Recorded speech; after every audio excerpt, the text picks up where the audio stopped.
Hello and welcome to Giant Mess, a super sloppy sports and entertainment podcast that's hosted by a giant mess. That's me, the real cinch, Neal Lynch. On today's episode, we're going to be reacting to the New York Football Giants' monstrous offseason. We're going to dive into free agency, look at the free agency moves. Isaiah highly likely to get the ball a ton in Matt Nagy's offense. What? We'll also react to the draft, the grades flowing in, the reactions flowing in, and it's been, for the most part, fairly positive. We'll also react to the blockbuster, quote-unquote, trade, sending Dexter Lawrence, the cornerstone of Giants football for the past 6-7 years, and we'll also take a look at the schedule was released. We'll go through the wins and losses, the big games. So without further ado, let's get started in here. All right. So my last episode was, January? It was right after we hired John Harbaugh. Feeling pretty good about myself, feeling pretty good about the squad. You know, it felt like, okay, the clouds have lifted. I can see clearly now. The rain is gone. Sun's out, it's shining, it's bright, it's smiling down on me for once. I know it's been a while. But I'm pretty sure I said we're making the playoffs. There's no way that we're not making the playoffs in 2026. I don't care what happens to us. I don't care what calamity befalls us, what malady, what other SAT word descends upon us and takes out half our squad. Because the curse of East Rutherford continues. No, I just think it's a sure thing. And yet, I'm seeing people say 7-10 record. This is a bridge year, a gap year, where it's a rebuild year still. But it's just like we just need one season to just get all the funk out of our system, all the toxicity in the city.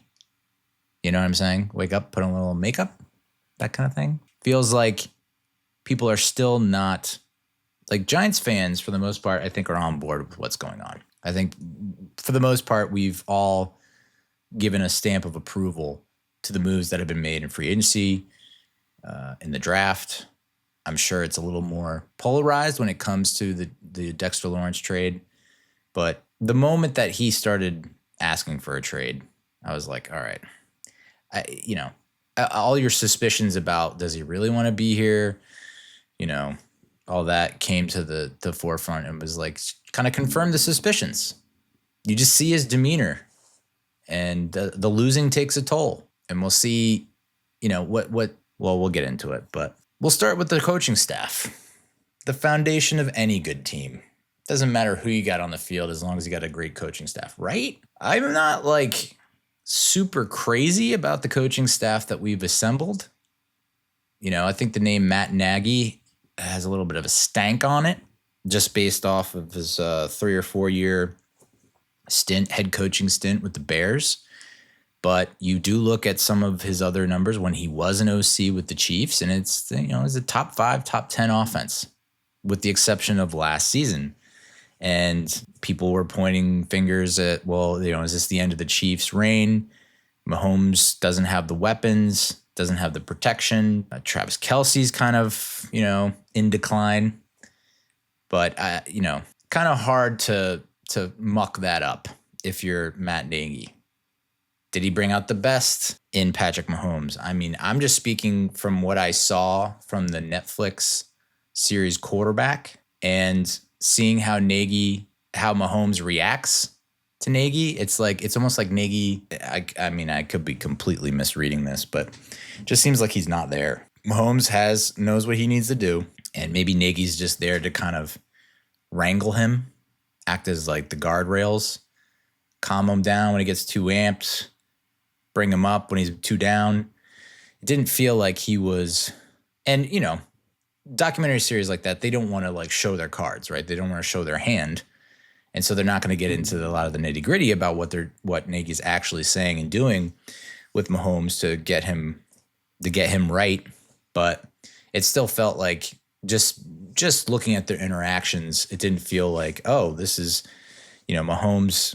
And maybe it's just a case of when you're playing at that high level, you're just so hyper focused on what's going on that it doesn't matter who's talking to you. your head is in the game. But I didn't really get the sense that they have like this really great relationship. I don't know. It could be. I'm probably way wrong about that, because you can only know so much being on so far removed from it. I mean, I'm not in the locker room. I'm not a beat reporter for Kansas City, but you look at just his track record as an offensive coordinator, pretty good, with the exception of last year when they were like an average passing offense, slightly below average passing offense, and the rushing attack suffered a lot. I think that had to do with Pacheco getting hurt. It had to do with Todd Monken it seemed like almost a foregone conclusion that Todd Monken was going to be the OC. And then he's hired as the Browns head coach. Good luck with that. And we pivot to Matt Nagy. Was there a better choice out there? I don't know. I was kind of intrigued by Cliff Kingsbury a little bit. It felt like once Harbaugh was hired, it just felt like the Giants were the team to be with. Like that was the destination, not just for players, but for coaches. The ability to turn around a historic franchise that has been mired in a decade-plus long slump that has lost all credibility and reputation, and to restore that, in biggest city in America, in this area where, it can really do wonders for you legacy-wise. You win a Super Bowl with the Giants, it's like they're writing books about you. It's you're cementing yourself. And so I thought that people would be dying to work with Harbaugh in this situation, but I don't know. I don't know if that was the case. It felt like there was going to be an all-star coaching lineup that we had. Not to say that Matt Nagy is not good. I mean, he's obviously proven himself as an offensive coordinator, and the fact that he now gets to work with Jaxson Dart, he had worked with, I guess in Chicago in 2019, what was that, Trubisky, right? Mitchell the Bitchel in 2019, 2020, and then Justin Fields in 2021, 2022, quarterbacks coach for the Chiefs, so falls out of grace in Chicago, goes back to the Chiefs, quarterbacks coach, and quickly the next season after that, he's the OC for the next 4 years. And I don't know that you can pin a lot of the Chiefs' offensive shortcomings on Matt Nagy. It's like it's the receivers, dude. Just through and through, it's the receivers not being able to catch the ball, not being able to get open, not being able to make a difference. And it's also the offensive line. They had a lot of injuries, and that disrupts the rhythm. Not that for most quarterbacks that would mean an automatic loss, but with someone like Mahomes, he thrives on improvisation. So it's like you just need a somewhat decent average offensive line, and they were going through people left and right. So I think that, like I said, there's a stigma with Matt Nagy, but he gets to work with Jaxson Dart, and the fact that he's worked with Mahomes and has probably not just imparted his wisdom to Mahomes, whether or not Mahomes took that and has benefited from it, time will tell. But the fact that he's had that exposure to Mahomes and that success, that to me is a good thing. I'm trying to look on the bright side there and say, okay, we're gonna maybe not focus so much on the Chicago head coaching tenure, and we're gonna. I mean, he took him to the playoffs in 2018, his first year as head coach there, and the double doink really. I mean, that's really what undid him. Pretty much was that double doink. It's like if they get past the Eagles there, like who knows how things turn out differently. But all in all, it's a long way to say I'm okay with it. DC goes to Dennard Wilson. He spent some time as a scout for the Bears back in 2009 and 2011. Defensive quality control with the Rams for 3 years before becoming a D-backs coach, and then he's been pretty much a defensive backs coach since 2015, going with the Rams to the Jets to the Eagles to the Ravens. I assume that's where he hit it off with Harbaugh. And then with the Titans, he was the DC the past 2 seasons. And working with Brian Callahan. To be honest, the team's rankings I can't believe we went with another Titans defensive coordinator. It's just like, I don't know. I'm too superstitious to be a general manager, because if it's like we tried a Titans defensive coordinator and the defense fell apart and was one of the worst defenses in the league and in franchise history. It's like also my premonition, or the fact that I think that picking a cornerback in the first round, we're jinxed. Like, don't do that. History has shown that it's not kind to us. Like, we suck in prime time. Let's not have any prime time games. Just little things that you kind of learn behavior, little triggers. So seeing that we're getting another Tennessee Titans defensive coordinator, and it's not like his numbers jump off the page at all. I mean, the numbers are not great. They did. I mean, I guess they did get better. I mean, they were this is interesting. They were second in yards allowed in 2024, but 30th in points allowed. That is wild. 16th in takeaways. And then rushing defense was pretty bad. 26th in rushing yards allowed in 2024, 27th in touchdowns allowed, 21st in yards per attempt. Passing defense, though, second in yards allowed and 9th in net yards per attempt. So that's good to see. But then mostly all those numbers took a step back in 2025 last season. 21st in yards allowed, 28th in points allowed, 26th in takeaways, 28th in rushing touchdowns allowed, 23rd in passing yards allowed. I don't know. It's tough. I mean, obviously they had Cam Ward, rookie quarterback. So that's going to, for most offenses, that's going to be a struggle to move the ball and get points. And, it's a learning period for the rookie quarterback. But we saw that wasn't a problem for Jaxson Dart for the most part. It was the defense that really let us down last season. So interesting choice to bring on Dennard Wilson. So I'm not exactly crazy about that selection. Interesting to see that we kept Charlie Bullen as the DC with the Giants. His numbers are just about the same or worse as DC as acting interim defensive coordinator. 28th in yards allowed, 26th in points allowed, 25th in takeaways, 31st in rushing yards allowed, dead last in yards per attempt. I guess passing defense was somewhat better under his watch, but he's also he's going to be the defensive run game coordinator. So I wonder what they saw in him last season that made them think, yeah, this is the guy. Especially now that Dexter Lawrence is no longer with the team. It's like, that's going to be the biggest question mark heading into the season, is like, how the hell do we compensate for losing him? The numbers, I mean, they've been drilled into our heads ad nauseum, ad infinitum. When he's on the field, Giants are better. When he's off the field, the Giants are amongst the worst in the world. And so even despite, we'll get into it. Jesus, Neal. Brian Callahan, quarterback's coach, passing game coordinator.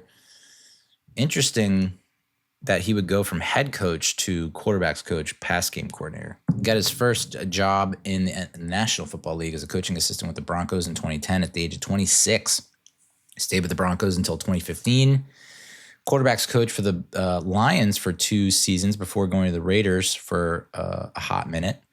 And then he was the OC for the Bengals when they had their mini run there. So 2019, they didn't have Joe Burrow yet. 2020, they had Burrow. He got hurt. And then 2021, they go to the Super Bowl. And then, based off some would say Joe Burrow's coattails, rode Joe Burrow's coattails into a head coaching position with the Titans. We have the former Ravens head coach. We're going to get a lot of the former Ravens coaching staff. And we did get a lot of the former Ravens players.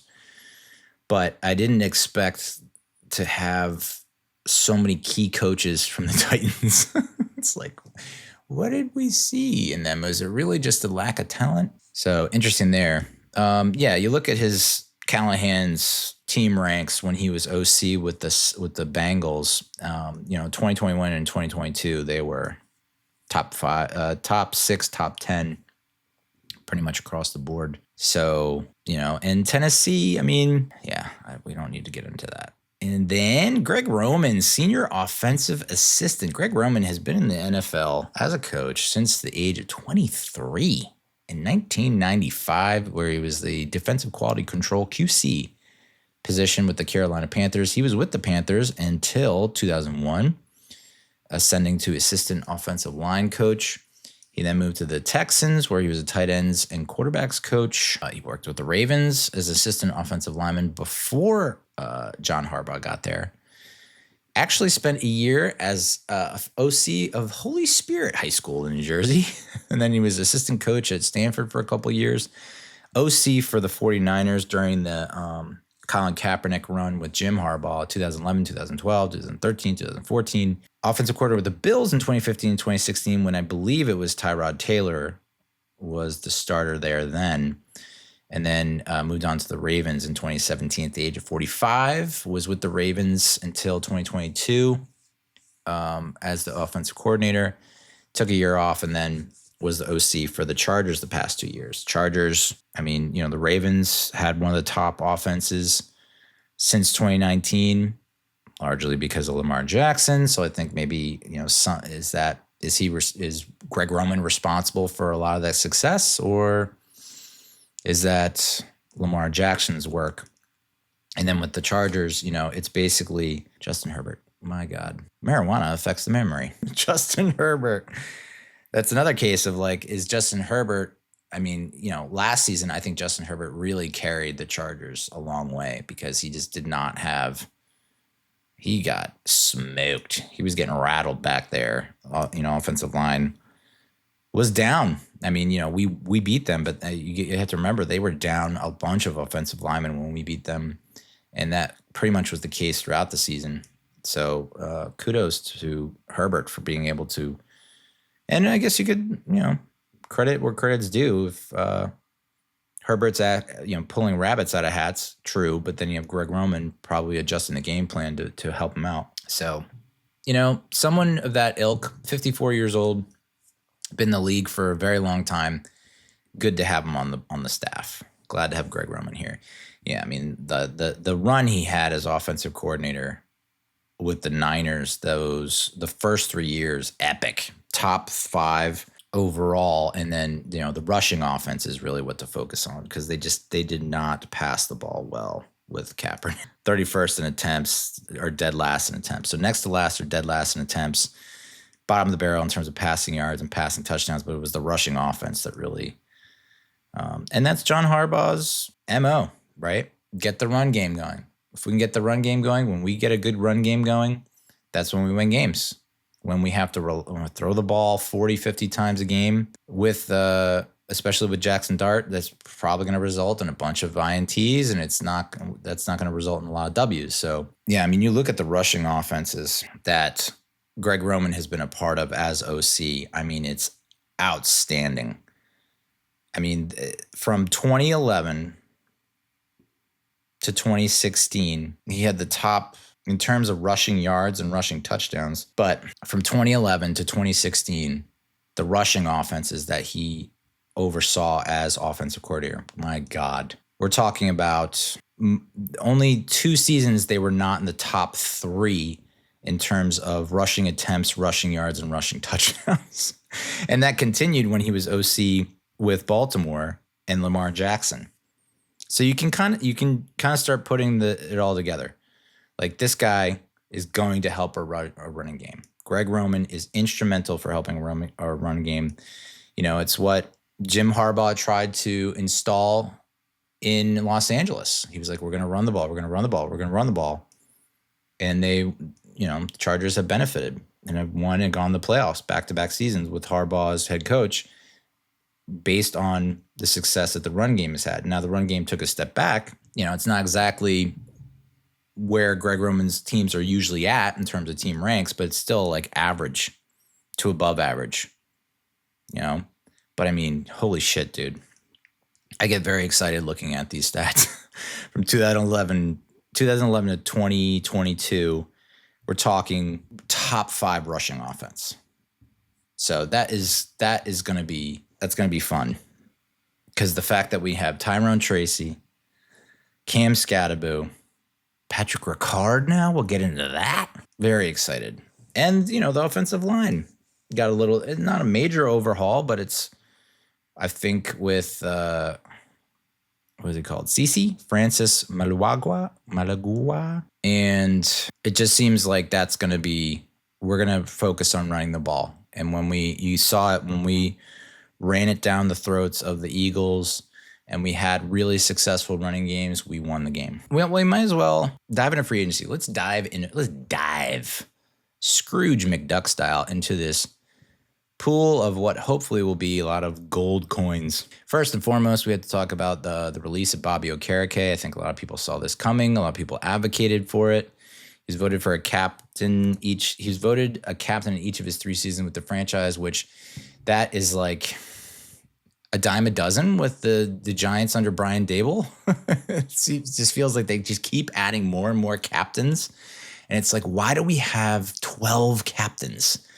Like, it should be offensive captain, defensive captain, special teams captain. We don't need 18 captains, especially when we're such a horrific team that has been losing like crazy.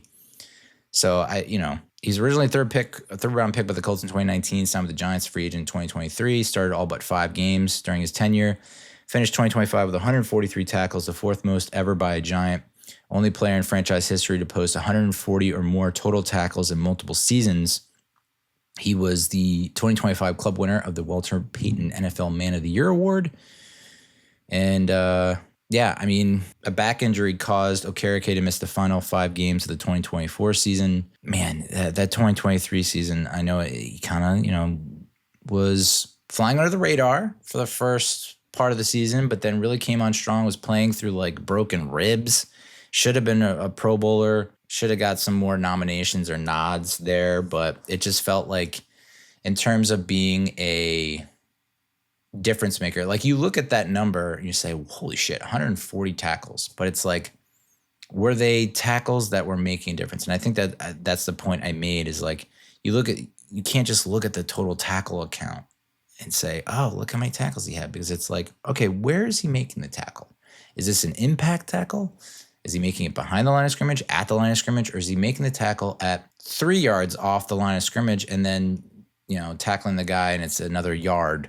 And it's like, well, that's 4 yards, So I don't know. He never really had a lot of top breakout moments. And maybe that's the work of a middle linebacker is you don't see a lot of that.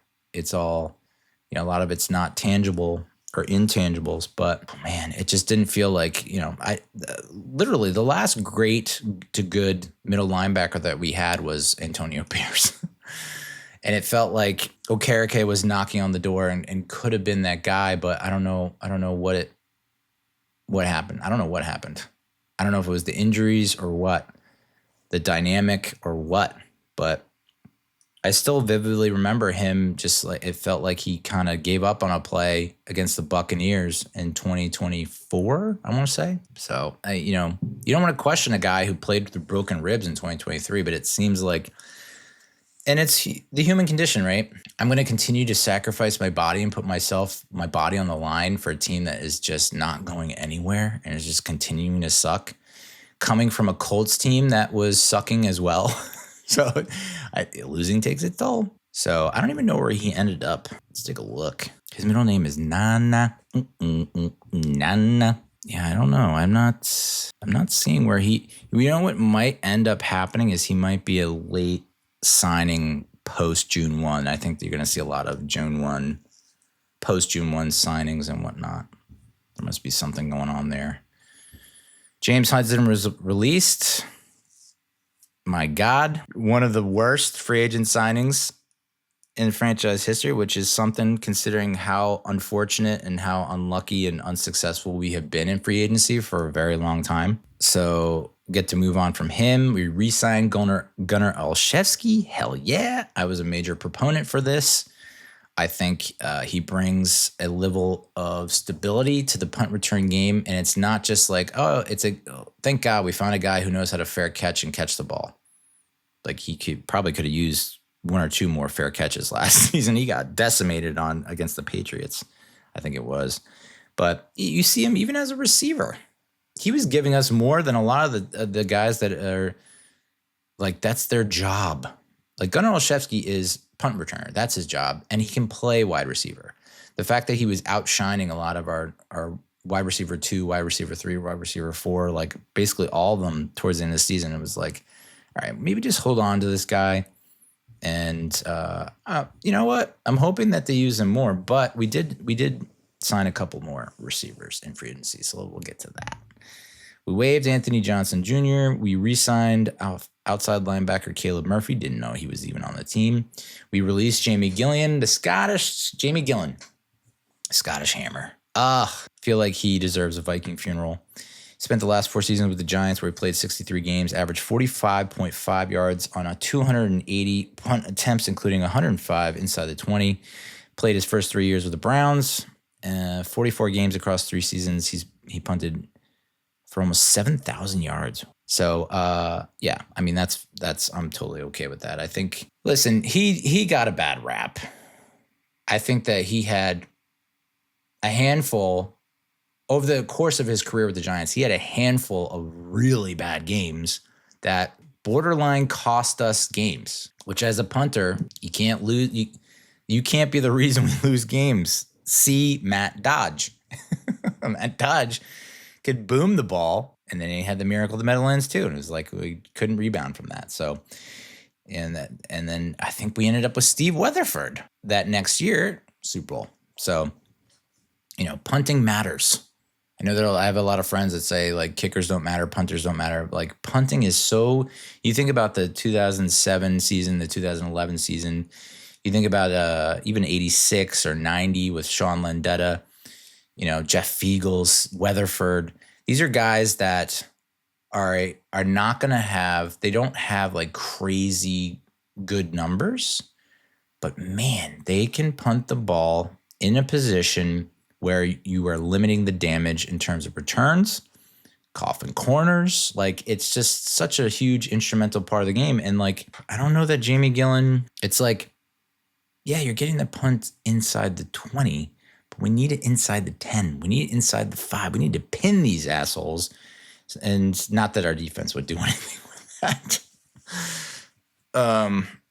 But yeah, I think it was just best to move on. I don't think he deserves the vitriol that he gets, but I understand, you know, why people are so butthurt about him, because it's just like, it seemed like there was too many games where it's like, we should not be talking about the punter. We should not be talking about how he shanked this or missed that, or, you know, it just released Chris Board. We hardly knew ye. Micah McFadden resigned, which I think is a good move. I think that's a really smart move. Obviously can start and can have a breakout game as a starter here and there. Is he a full-time starter 17 games out of the season? Probably not. You know, I think people kind of fell in love with the idea of him and Okereke, and like, you know, there were games where they're working good in tandem, but it never clicked on a consistent basis. And that's what we're looking for. Consistency is key. And so with McFadden, it's like, good player. We know he can have standout games where he's making an impact, but is that over the course of 17 games, how many games are you getting like those? So, like, tremendous depth piece. And I think I said that when we're talking about who should we re-sign and who should we let go. When re-signing, it's like, yeah, McFadden needs to be re-signed. Unless I don't imagine him asking for outrageous numbers.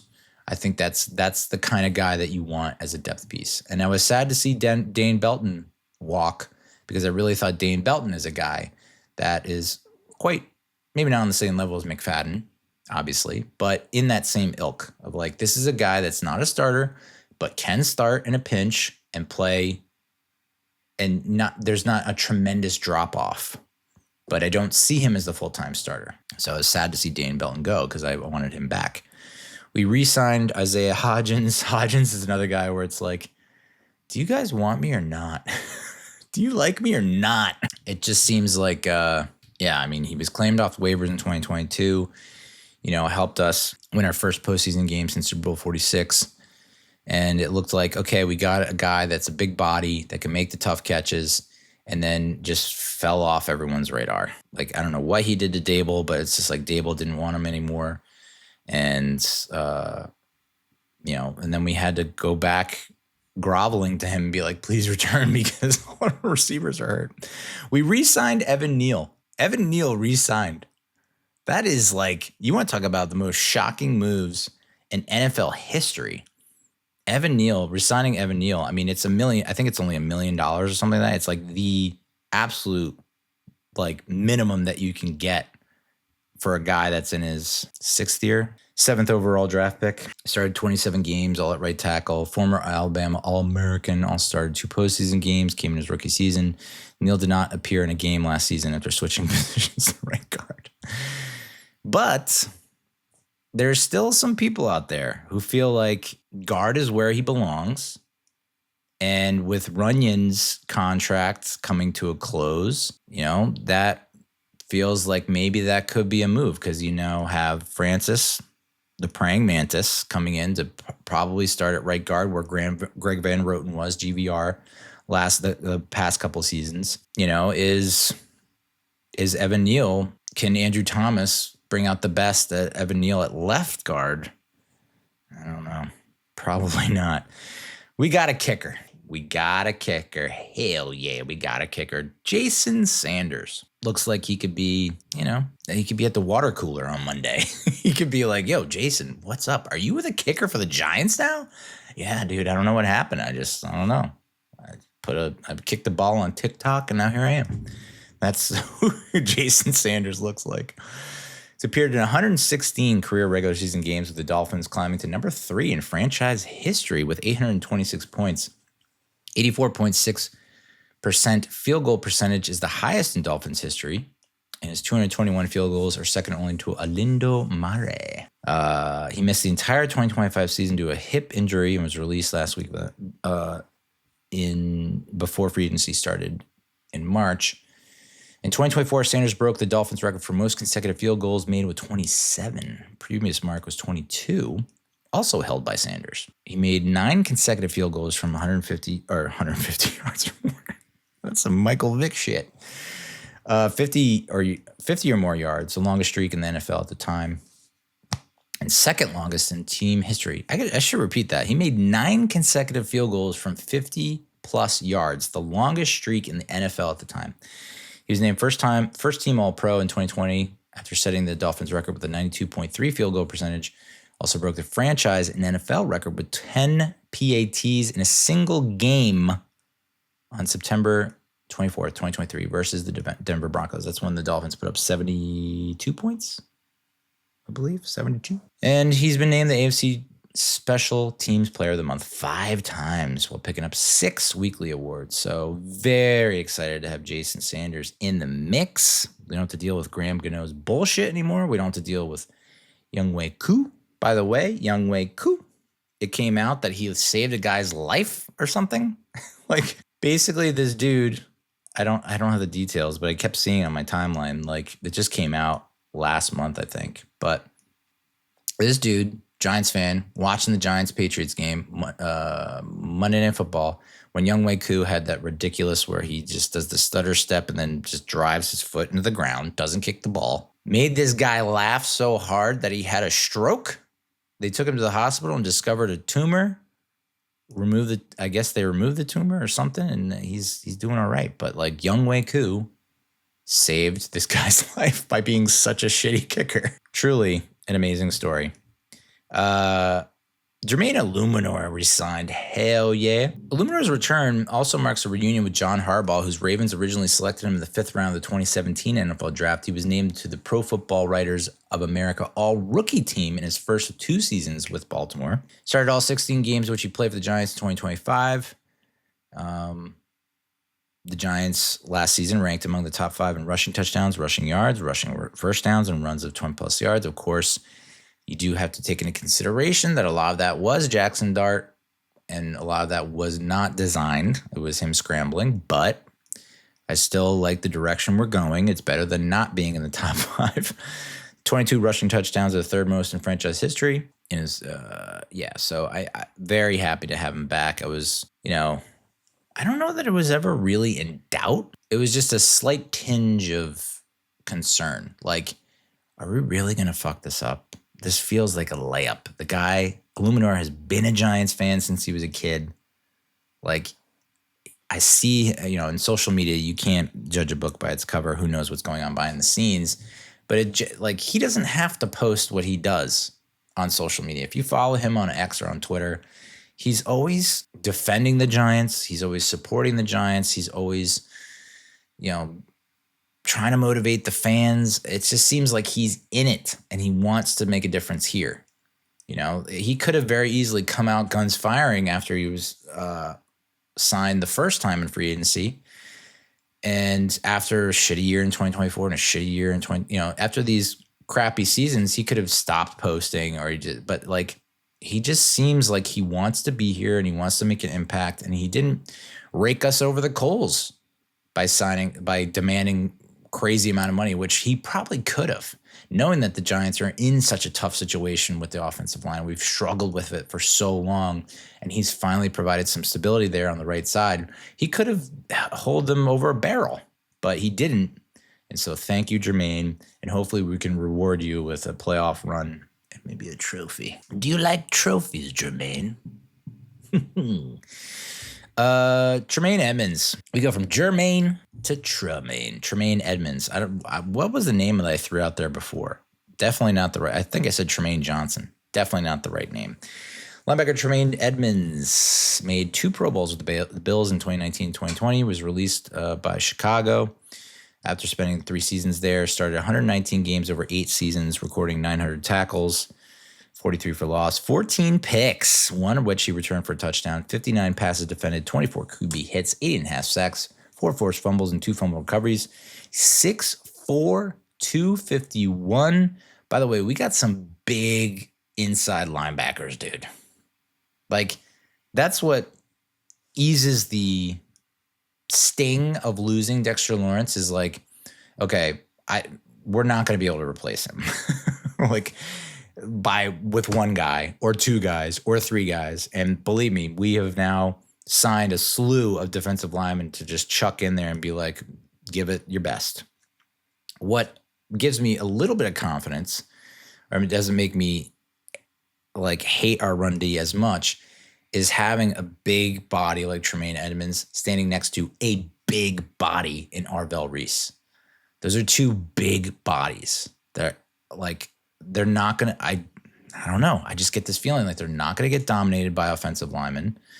They're going to challenge offensive linemen. They're going to plug holes. They're going to stand offensive linemen up. And you're not going to see these huge gash runs that we saw repeatedly over the course of the past few seasons, He's amassed 100-plus tackles in every season he's played. Hell yeah. Became the youngest player in NFL history to reach 100 career games played. Originally drafted out of Virginia Tech by the Bills, number 16 overall in 2018. Joe Shane was the assistant GM with the Bills at that time. Edmonds has 10 games of postseason experience.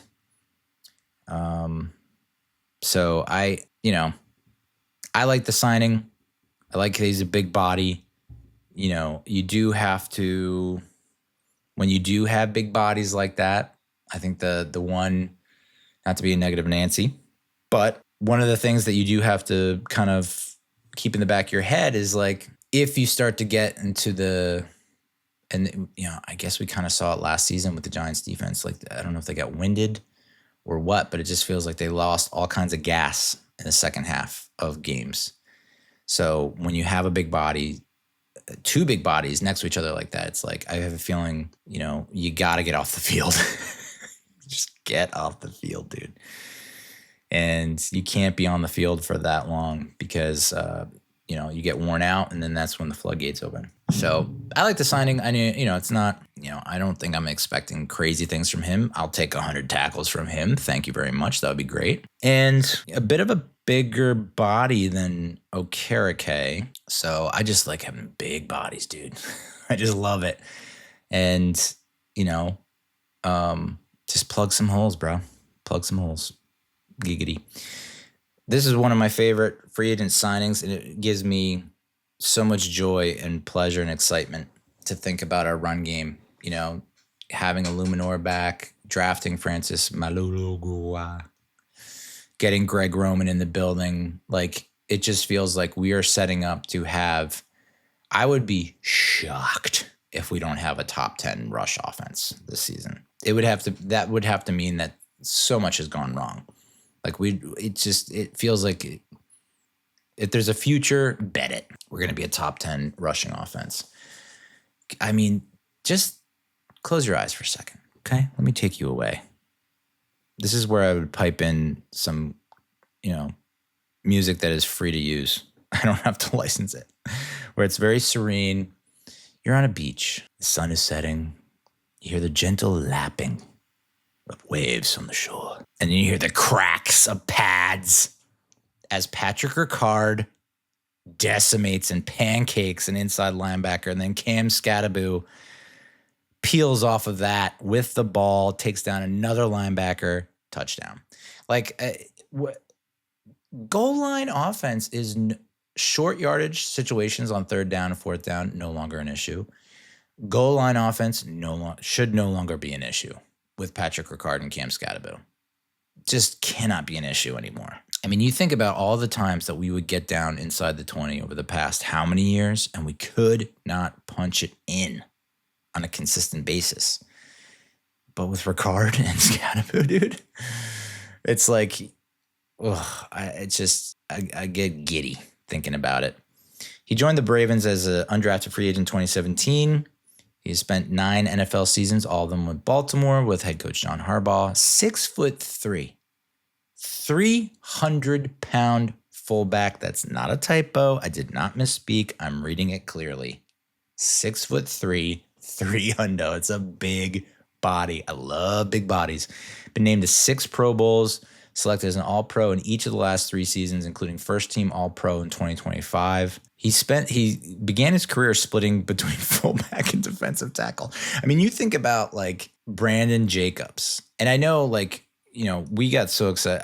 I was always very hyped about Brandon Jacobs, but there was a period where Brandon Jacobs struggled to convert on fourth down and third down short, but he didn't have a Patrick Ricard in front of him. I just love it. In 2024, he blocked for an offense that ranked number 1 in yards per game, yards per play, and red zone efficiency. The 6.8 yards per play in 2024 was the third best single season mark in NFL history.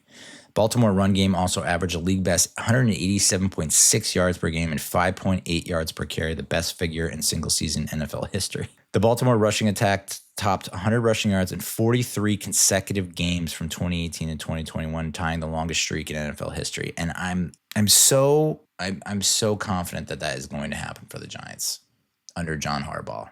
It's just like the run game is not going to be a struggle for us. It won't. And you would think that opposing defensive coordinators and defensive personnel are going to be hyper tuned into that, and I think it's just gonna benefit us because we'll take advantage of that. And then this is many are calling the crown jewel of the free agent class, Isaiah Likely. 6'4", 245, 135 catches for almost 1,600 yards and 15 touchdowns in 63 career regular season games, of which he started 26. He appeared in 5 postseason games with 2 touchdown catches, 4th-round pick in 2022 by Baltimore. 14 games he appeared in for Baltimore in 2025, totaling 27 catches for 307 yards and a touchdown. In 2024, he caught a career-high 6 touchdowns, became the second fastest Ravens tight end to reach double-digit receiving scores in a career behind only Mark Andrews. Part of a tight end room that produced a league-high 18 combined receiving touchdowns and contributed to an offense that ranked number 1 in the NFL in yards per game. We've already been through that shit. So people should, manage their expectations.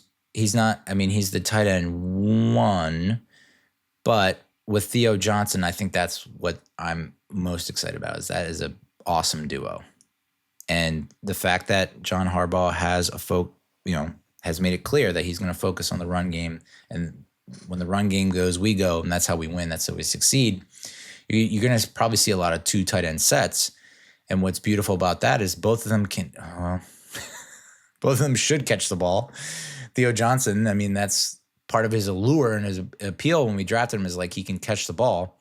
He's had his struggles there, but you can see there are games where he can snag 5 catches on 7 targets for 60 some odd yards. And I think Isaiah Likely is also capable of that. So it's not like it's, it's not a clear 1-2 situation. I think it's a 1A, 1B. And they're both fairly big bodies and have shown that they can catch the ball.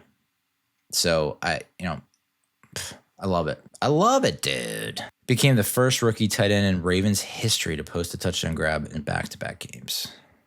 So that, you want to talk about red zone inside the 20? That's another guy that, I feel like every time I watched a Ravens game, it's usually on a national broadcast, he's catching like a big clutch touchdown. So happy to get him on board. We re-signed Art Green, which I dig. I like it. I feel like, when he was pushed and shoved into, he's a great special teamer. And when he's pushed and shoved into a role where he has to play cornerback, he's held his own. So 6'2", 200, played in 20 games, produced 5 tackles on defense, added 13 tackles, 1 forced fumble on special teams. So a special teamer that is a core special teamer, and that should continue to help us build there.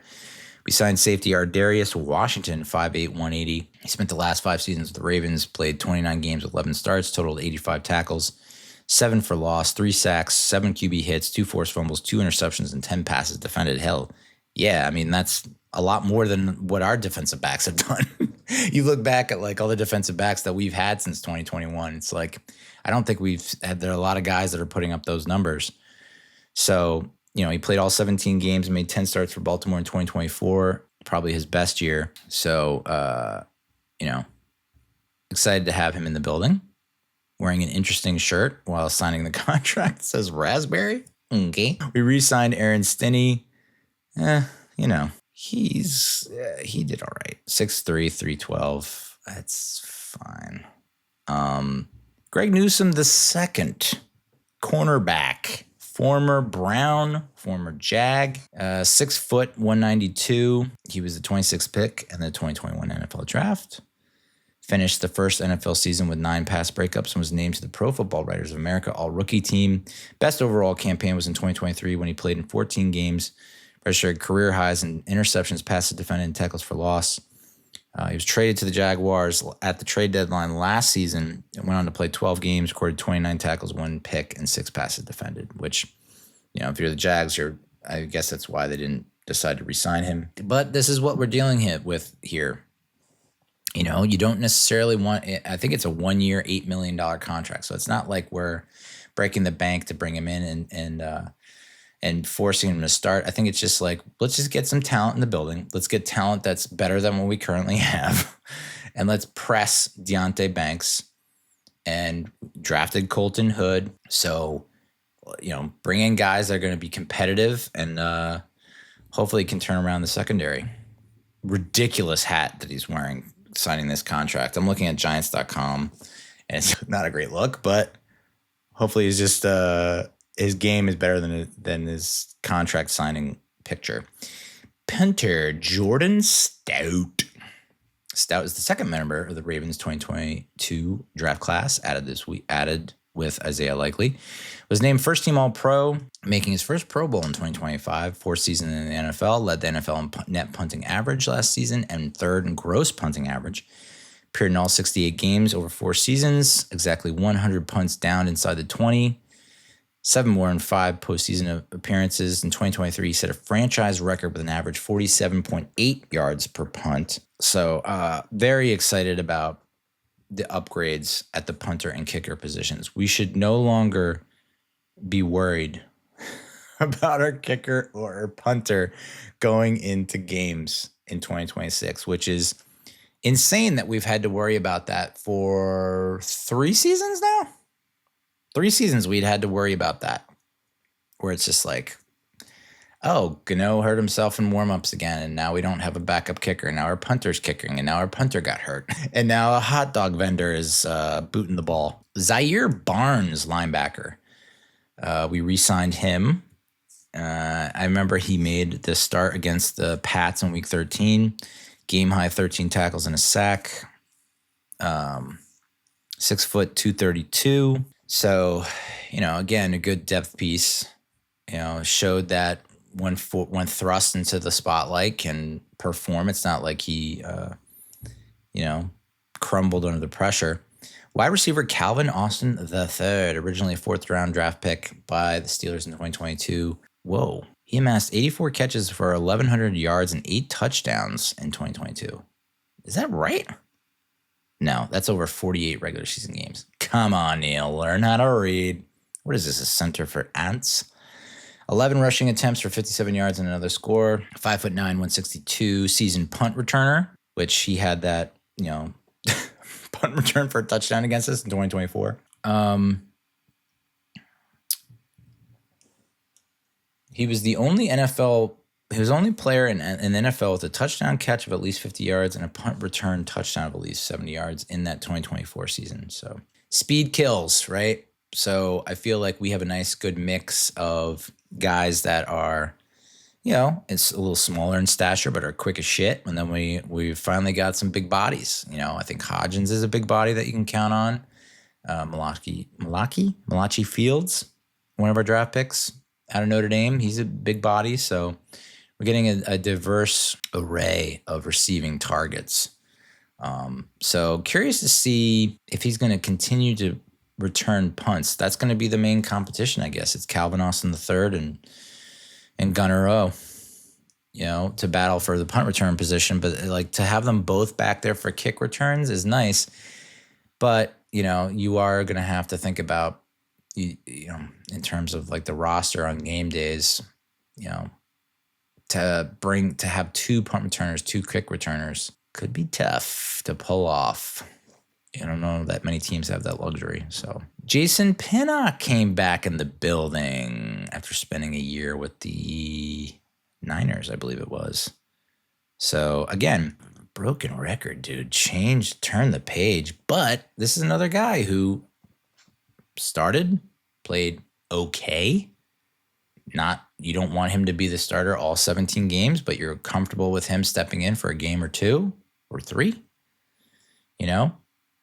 So I think that's a great depth signing, a la like Micah McFadden. We also signed Darnell Mooney. Played in 91 games with 80 starts for the Bears from 2020 to 2023, and the Falcons the past 2 seasons. More than 300 catches for more than 4,000 yards, 17 touchdowns. He's also got some rushing attempts, so it's interesting. We now have Calvin Austin, who's got some rushing attempts under his belt, and Darnell Mooney with some rushing attempts under his belt. So it's this ground game is not just going to be ground and pound, puff a cloud of smoke, 3 yards. Seems like we might have some trickery up the sleeve with Mooney and Austin. Mooney is 5'11", 180. Had his best season in 2021, caught 81 passes for 1,000 yards. Both career highs, 4 touchdowns in 17 games. Matt Nagy was the Bears head coach during Mooney's first 2 seasons there. Mooney reached 992 receiving yards and 5 touchdowns on 64 grabs in his first season with the Falcons in 2024. He's a former 5th-round pick. He looks like in this picture, he looks like he knows something. So, again, another good addition. And specific, and considering what's going on with Malik Neighbors, he just had another surgery on his knee to clean up some shit. So it's a lot of people are thinking that he's going to start off the season on a player unable to perform list. And, I'm all for it. I'm sick of seeing us rush these guys back from injury and then having them hurt themselves right out the bat again or underperforming. Just let them fully heal. So the fact that you now have Mooney, Austin, likely Malachi Fields. We re-signed Joshua Azudu. And this, you think the Evan Neal re-signing is a shocker. Re-signing Joshua Azudu is also a shocker. I don't know. I feel like you have an opportunity to kind of move on from the people that haven't really helped you get to a better place and bring in some new talent that maybe is feisty, competitive, has not been exposed to a lot of the toxicity that's going around the locker room from so many losing seasons. I don't know. I don't think it was for a lot of money, and I think that's probably why. And he's probably a nice guy, and that the Giants value that. as an organization. You know, we've seen it. They opt for character guys.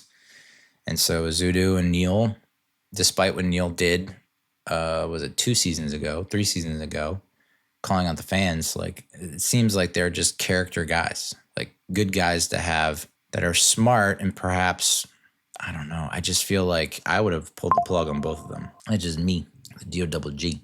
I thought I plugged in this phone and I thought it would work, and it does not work. Why doesn't it work? That sucks. So I'm going to try and pull this out, pull this over, plug this in, and see if that works. Probably won't. So I'm not super jazzed about Zudu coming back. Defensive back Elijah Campbell, 5'11", 200. Seems like he's more of a special teamer. Had some injury issues. He's played the Birmingham Iron, DC Defenders.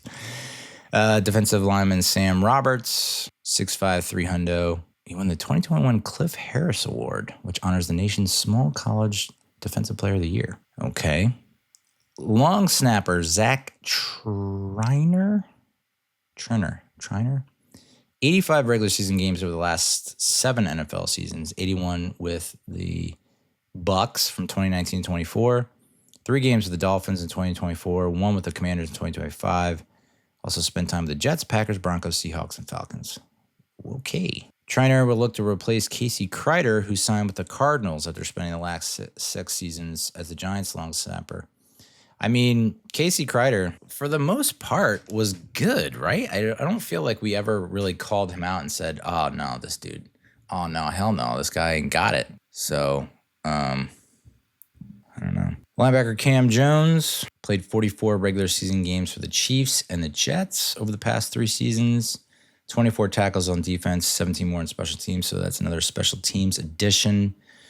We also released a few players there.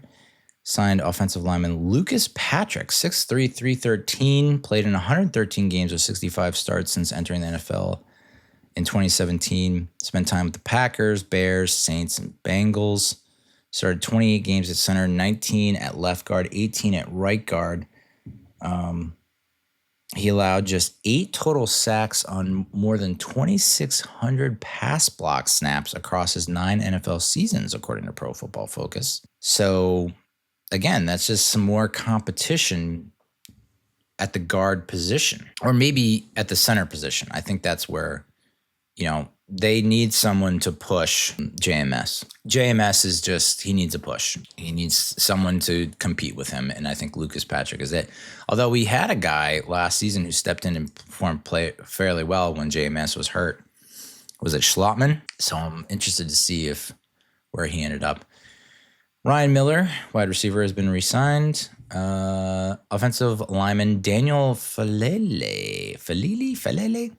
Started every game for Baltimore over the last 2 seasons at right guard. Third member from that 2022 draft class, joining Jordan Stout and Isaiah Likely. 6'8", 370, dude. Has appeared in 66 regular season games with 35 starts, mostly at right guard. Last season, he helped pave the way for a Ravens offense that ranked number 1 in the NFL in yards per rush, number 2 in rushing yards per game, and number 3 in rushing touchdowns. So, love it. Love it, love it, love it. I've said it for years, kid. We need to be throwing these big bodies until something sticks. Just get some competition in the building. Let's not automatically award someone the starting position. Let's make them fight for it, And then quarterback Brandon Allen is the last of the free agency class that we'll talk about. 6'2", 209. 6th-round selection by Jacksonville in 2016. 10 starts in his career. He's been with the Jags, Rams, Broncos, Bengals, Niners, and Titans. He's completed about 57% of his passes for almost 1,900 yards and 11 touchdowns to 9 interceptions.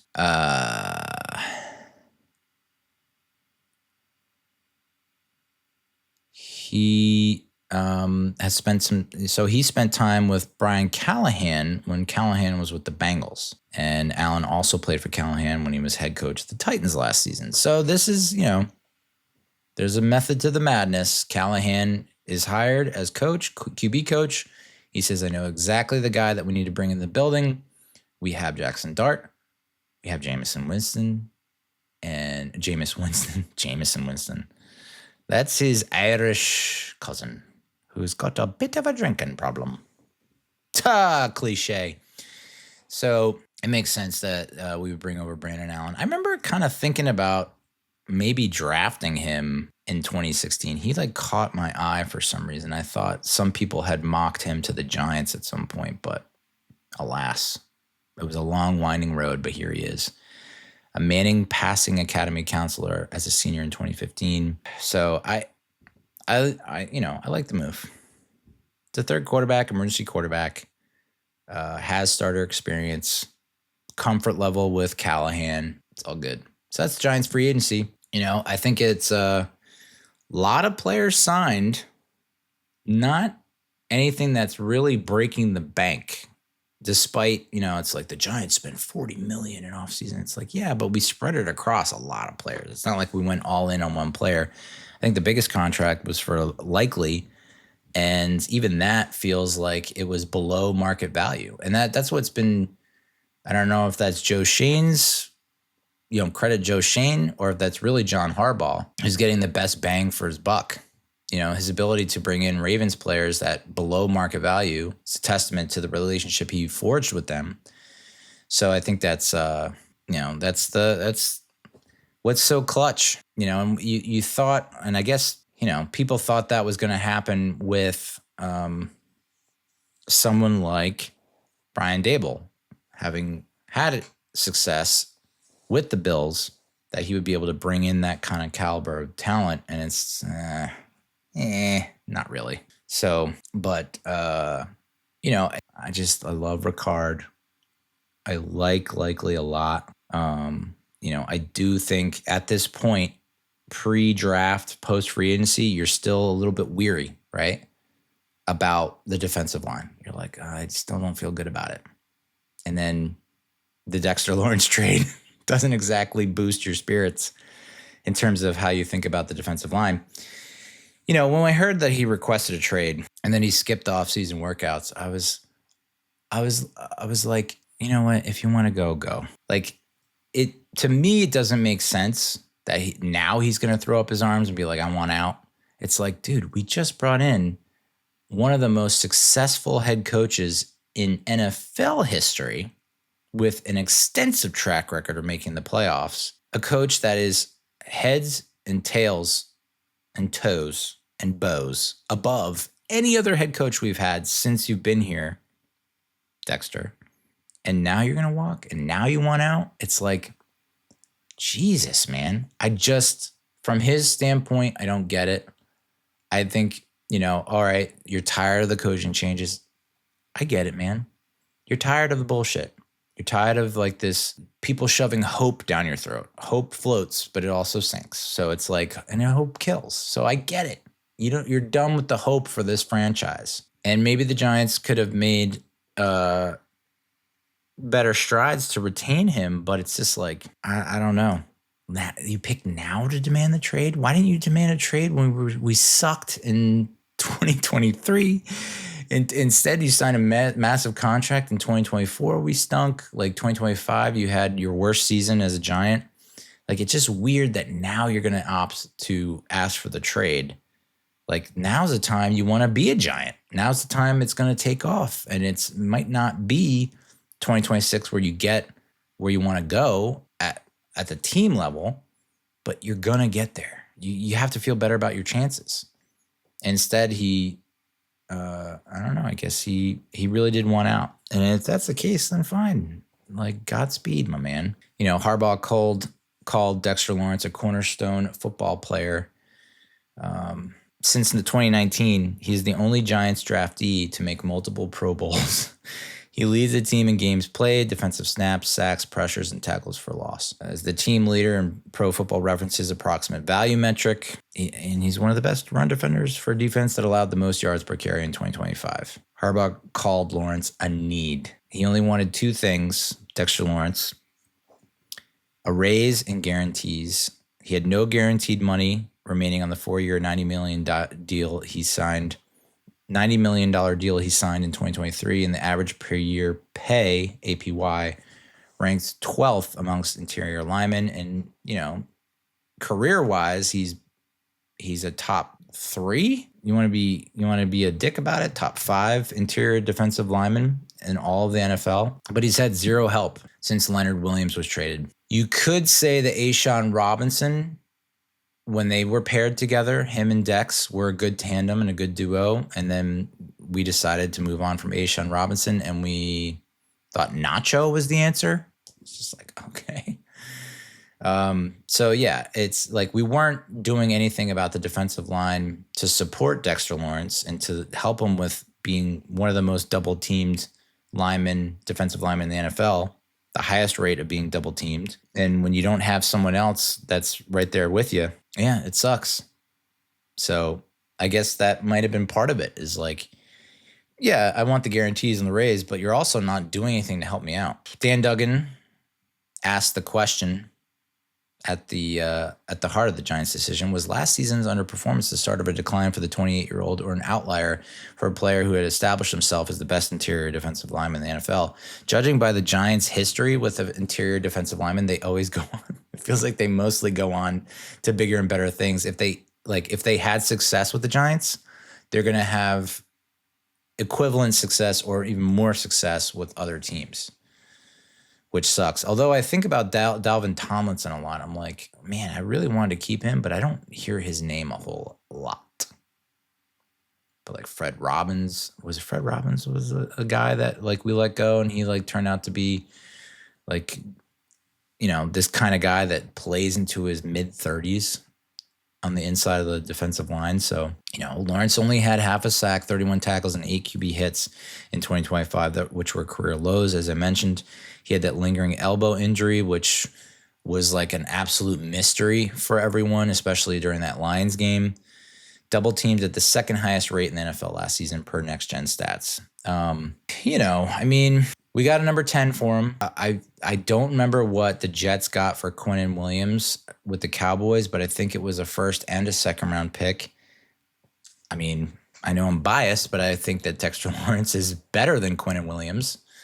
So I think we should have probably got more. Am I going to get like crazy incensed about it? Nah, dude. It's like we got the number 10 pick and we used it, and we got hopefully a guy that can start on day one on the offensive line and will be an upgrade from Greg Van Roten and will provide some stability for a long time to come. So, and the Bengals defense has been in I don't want to say shambles, but like they've been in a state of disarray a little bit.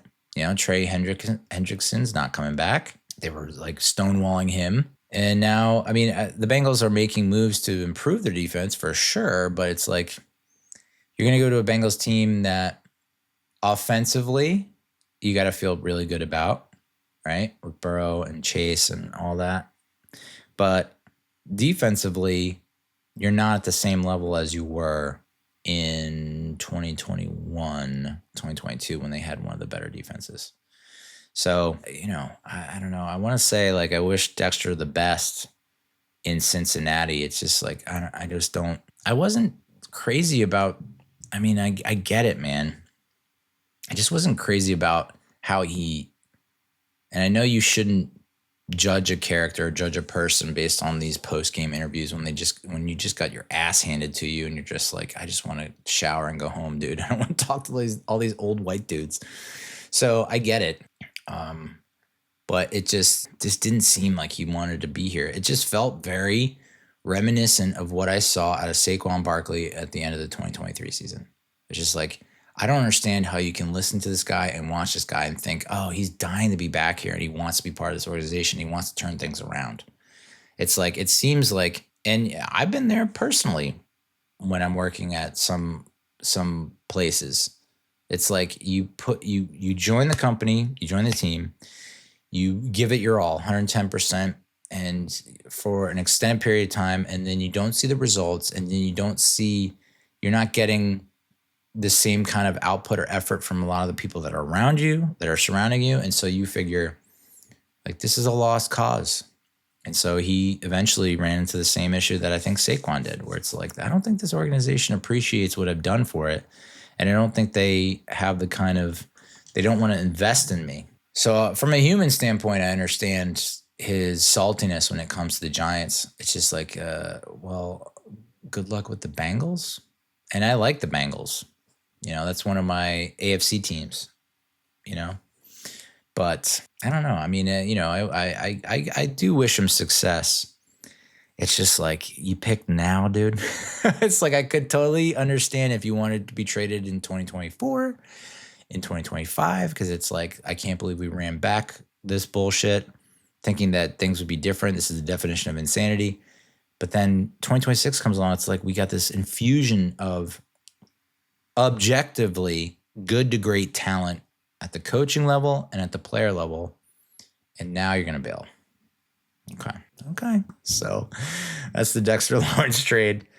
I asked my buddy, because the day before it happened, I was like, do you think the Patriots would want to trade for Dexter Lawrence? He's like, no. I mean, like, why? We have Milton Williams, we have Barrymore, we have like guys that are pretty solid along the defensive line. And it just feels like, there are other places that we could focus our energy in terms of acquisition. So I was like, oh, okay. Interesting. And this feels like, and I don't know if Harbaugh will ever admit it, but this feels like a Harbaugh type move where it's like, okay, the Ravens thought I was done and I'm cooked, stick a fork in me. Now I'm going to make the Ravens pay by trading our best player to a division rival. At least it wasn't the Steelers, right? I guess. So that's the Dexter Lawrence trade. Now let's get into the draft. Oh, the 2026 NFL draft. I thought about doing like a whole preview of the draft and looking over Dane Brugler's The Beast guide to like go through all the potential top picks and all that shit. And I was just like, nah. Although I almost got heated to a point where I needed to get on the mic because there was so many mock drafts taking the Notre Dame running back, Jeremiah Love. Yeah. I know, and he's only 20 years old. Holy shit. He's going to be 21 in like 2 weeks. So I get it. He put up monster numbers at Notre Dame. He's got great combine numbers, whatever. The physicals are there. Saquon Barkley-esque in terms of like his abilities. Best player in the draft. Some people were throwing around. So like, I get it. And that's Harbaugh's MO is like, we're not going to draft for need. We're going to draft best player available. That's kind of been how Harbaugh has drafted in the past. So I was like, well, trust in Harbaugh. It's like, what do I know? And whatever we've tried hasn't worked over the past how many years. So it's like, if Harbaugh believes in this, then go. I'm all in. And Harbaugh we trust. But I still didn't feel right about it. I was like, oh, he's really going to draft Jeremiah Love? Like, we have Scatterbo, we have Tyrone Tracy. Tracy has shown that he can run for 1,000 yards. Cam Scatterbo was on pace to easily clear 1,000 yards before he got hurt. And it's like, unless you're thinking maybe you can trade Tracy for a piece that where you a need position somewhere else. It's like, running back's not a need, but we're not drafting for need. We're drafting best player available. So I was like, really, because I'm on board the Cam Scatterbo Express. I think a lot of people are, and we don't want to see that derailed because you draft Jeremiah Love. I don't think Cam Scatterbo is your RB1, but maybe there's a sense of, and there was some discussion around possibly doing what the Lions did, where they had Jahmyr Gibbs and who was the running back? It wasn't Jameson Williams because he went to the Saints, I think. Former Bear, not DeAndre Swift. Ugh. But you know what I'm getting at. It's like, well, we already have a running back. Well, what's better than one running back? Two good running backs. So, but I guess that really shows you, if you're Tyrone Tracy, you're like, shit, man, I guess I got to step up my game. I thought I was doing well, and now I'm already like RB3 about to be cut or traded. What? So, he won the 2025 Doak Walker Award. And fortunately, for me at least, and for Cam Scatterboot, he was drafted 3rd overall by the Cardinals, which the Cardinals now have a slew of running backs that are pretty formidable. I want to say they have, what's his name, James Conner, and they actually signed someone else as well. So yeah, Tyler Algier. So they have Trey Benson, James Conner, Tyler Algier, and Jeremiah Love. And Algier is used to kind of sharing the load. He did it with Bijan Robinson over the past couple seasons, but interesting that they now have James Conner 3rd. I mean, I think this is an unofficial depth chart, but the 3rd on the depth chart for James Conner is kind of wild considering how effective he can be. But given everything that the Cardinals need to go running back was an interesting choice. But I'm glad they did because, we end up with, we get to firmly move into the season with Cam Scatterboot as RB1.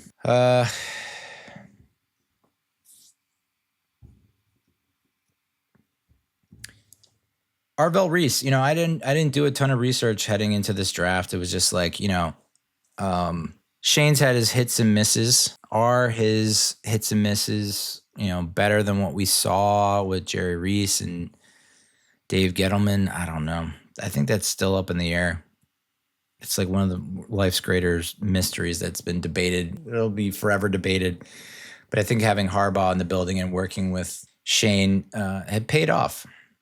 Arvell Reese is considered, we picked him at number 5, and he's considered a value pick. That's how good Arvell Reese is. And then, very excited to also get, so let's talk about Arvell Reese before we get to the pick we got at number 10 from the Bengals for Dexter Lawrence. I mean, you want to talk about pressure. Whew. So Shane and Harbaugh prioritized high-ceiling physical traits over sheer roster depth, executing a draft strategy designed to jumpstart the new era. So round 1, pick 5, Arvell Reese out of Ohio State. So they're, Sonny Styles, David Bailey were dominating a lot of pre-draft mocks, but the Giants draft board revealed that Reese was their number 1 overall prospect, carrying an identical grade to running back Jeremiah Love, who is widely considered the best player in the draft. Reese is a phenomenal athlete, ran a 4.46 40, recorded 6.5 sacks during his final collegiate season. I was kind of like, how is this going to work when we drafted him? Because he was positioned as an edge, throughout the broadcast and throughout all the graphics that I'm seeing. It's like, I didn't watch a ton of college football. Sorry. I guess I'm called a shieldy. That's what the college football fandom calls NFL only fans. But I didn't watch a ton of college football. And so, I didn't really get to see what kind of a game wrecker Arvell Reese is.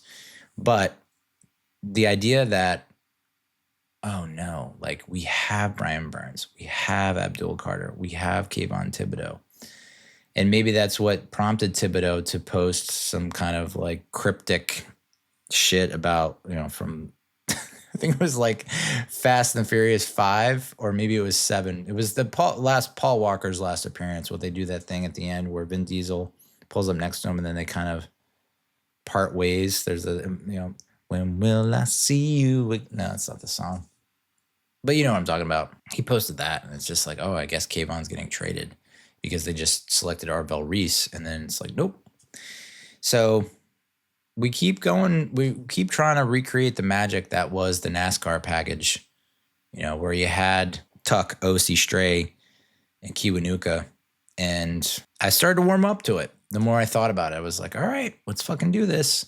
We're going to have, passing situations, passing downs are going to be nightmares for the other team, with Carter basically getting his sea legs last year and coming around towards the second half of the season, the last quarter of the season, being one of the preeminent dominant players, where it was he's getting the pressures but not getting to the quarterback. And then he kind of he really made an impact towards the end of the season. Again, as I mentioned in the last episode we recorded, it's it was against the Raiders and the Cowboys that were out of playoff contention, and the Vikings who were kind of shot. So can he build on that momentum that he created last season?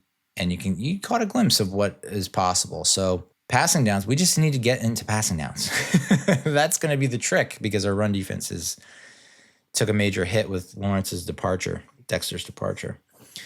Chris Sims, Phil Simpson, NFL analyst, stated that Arvell Reese is a better linebacker than Sonny Styles every day of the week and twice on Sunday. He plays physical. He's got incredible instincts. He's an amazing open field tackler. He's a specimen. Reese is slated to start at inside linebacker alongside Tremaine Edmonds, bringing sideline to sideline speed that the Giants have lacked for a decade. So I initially was like, do we need another pass rusher? But it's like, oh, he's an off the ball guy who can also rush the passer. It's like, sign me up. And that's another thing that Harbaugh preaches on defense is versatility. Like, we want guys that you're not just locked into one position. You have the ability to play other positions as well on defense, And it's wild to me that the Giants defense has not been cross-functional training players. Like, okay, I don't know. It just feels like if you have the ability to do that, do it. I remember doing it, this is like not football, but doing it at a previous position that I had. And it was just like, it just broadens your skill set and it makes you feel more confident in what you can do. And it also can set off some light bulbs for some people. Like, oh, I didn't know you could do that. That's cool. So I'm all for a defense where it's like there's just no miscommunication because it's like I know what that guy's going to do because I know it because we practiced it and we've trained and I'm not siloed off. Why are we siloing our players? It's wild. Same goes for offense. Like offense, I know it's more related, the quarterback has to know everything, but the wide receivers, I feel like you have to cross train them in terms of like, if you're the X, you need to know how to run Y routes, Z routes, all that stuff. So it was kind of an eye opener to be like, defensively, the Giants were just not coaching that as much as I guess they weren't preaching it. I was preaching it. It was like, well, Dane Belton or Jason Pinnock can be a guy in the box, a safety in the box. And it's just like, I don't know. It's just wild to me to learn that. It's like that's not a great revelation. Like we're not teaching guys the whole defense. Just seems like it would come in handy. Would help you, having more heads that know the play call and to know where people are to, you won't have that scene, the inevitable scene after major miscommunication where it's like the guy goes for 70 yards and everyone's just standing around with their hands up. Like, what happened? It's like, no. If y'all know what the play call is on a top level across the board, you'd be able to identify it and compensate and adjust. But pick number 10, we got Francis Mauigoa. All right, I got to learn how to pronounce this, dude. How do I pronounce Mauigoa? Mauinoa. I hope that's right. Mauinoa. Giants use the 10th overall pick to select 6'6", 329 pounds, Francis Cici Mauigoa.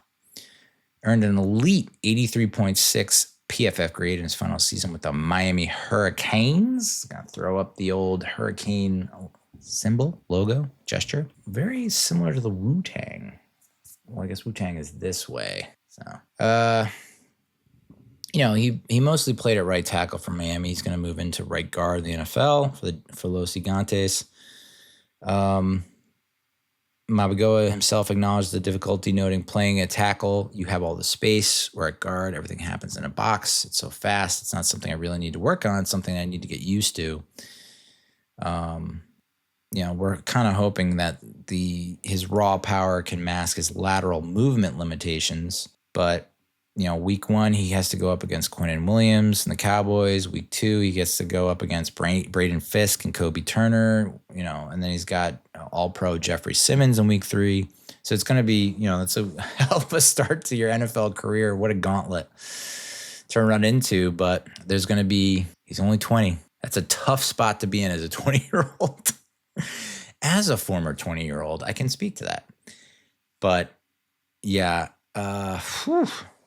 so it's a lot to pin on a young guy to come in and stabilize that right guard position when you had a veteran that's like, all right, maybe physically he's not at the top of his game, but at least mentally, he knows how to, what do they call it? Throw a Band-Aid on it, or at least cover his weaknesses. So we got Colton Hood, corner out of Tennessee, round 2, pick 37, a fringe first-round talent who will provide depth and rotational capability behind Greg Newsome and Deonte Banks. That's what the AI said, and I was just like, what world are you living in that you think that Deonte Banks is going to be CB2? Haven't we done enough with Deonte Banks?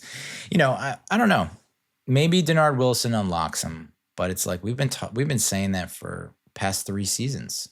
We're just waiting for him to be unlocked and play to his strengths. And I guess what's his face? I don't even remember the defensive coordinator's name that we had because I just have blocked it out from my memory. But it's like you did the exact opposite of what you needed to do with Deonte Banks. So I'm not penciling in Deonte Banks as CB2. I am automatically saying that Greg Newsome is CB1 and Colton Hood is CB2. It's a lot. I mean, it's a lot of pressure to put on the young guys, but you had to think that Harbaugh and Shane are looking for a certain profile with the guys that they're drafting, and they want guys that, despite their age, being on the younger side of things, they have that mentality that they're going to go out there and start and perform well. I mean, we've already seen it. I think I said Carl Banks had a post or tweet about, how impressive Arvell Reese has been. And I know you're not in pads, you're not hitting, it's not real time. But just in practice, being able to command the huddle defensively and to the ability to pick up the system that quickly and to identify things that quickly. There were people commenting on how he does not appear to be a very intellectual fellow. And it's like, does he know football? Does he know ball? Great. I don't care that if he can add or not. I don't care if he knows where the ocean is or what's the capital of whatever. Does he know how to read a counter trap? Yeah.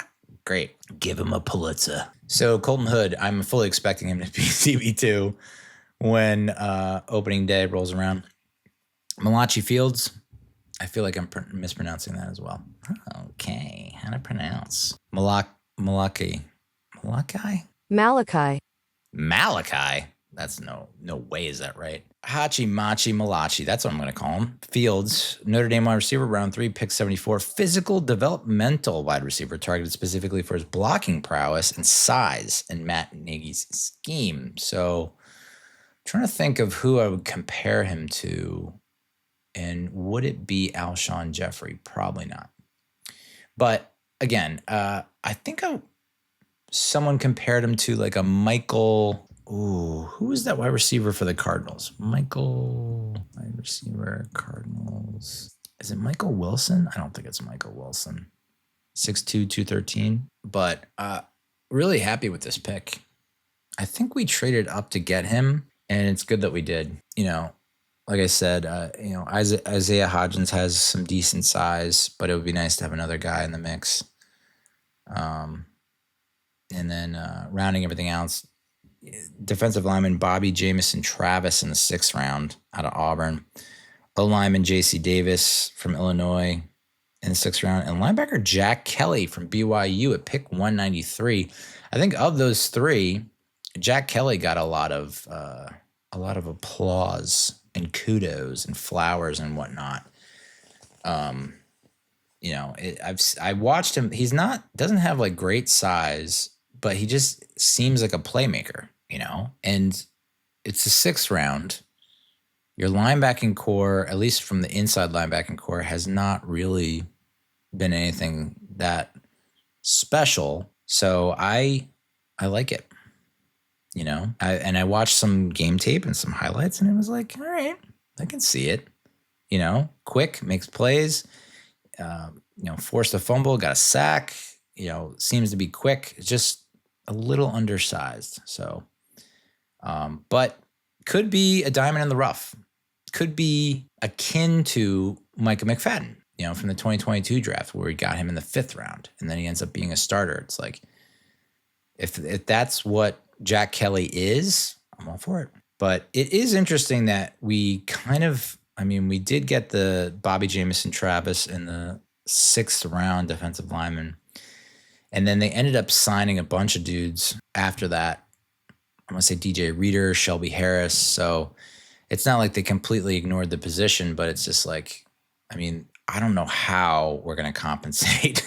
It just feels like, and, going back to what people were predicting and yucking our yum, or yucking my yum, when I was like, we're going to the playoffs, and then turning around saying, oh, actually, we're going to go 7-10. It's like, well, yeah, it doesn't feel like that crazy considering what we have to replace in Dexter Lawrence. But if you can just get average play out of the defensive line, then I think your linebackers, you have one of the best linebacker crews in the NFL. Like Carter, Reese, Burns, and then Thibodeau, if he decides to show up and stay healthy, like, goddamn. So that's the draft. And then we'll quickly end with the schedule release. Austin Mock had this roster rankings post 2026 NFL draft where he used expected margin of victory, XMOV, which indicates how many points a team is expected to win or lose by against an average NFL roster for every NFL team. His projection model ranks all 32 NFL rosters from first to worst following the 2026 NFL draft.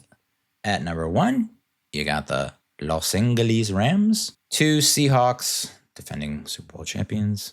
Bills 3, Chiefs 4, Chargers 5, Broncos 6, Eagles 7, Ravens 8, Packers 9, Jags 10, 49ers 11, Patriots 12, Lions 13, Cowboys 14, Texans 15, Giants 26.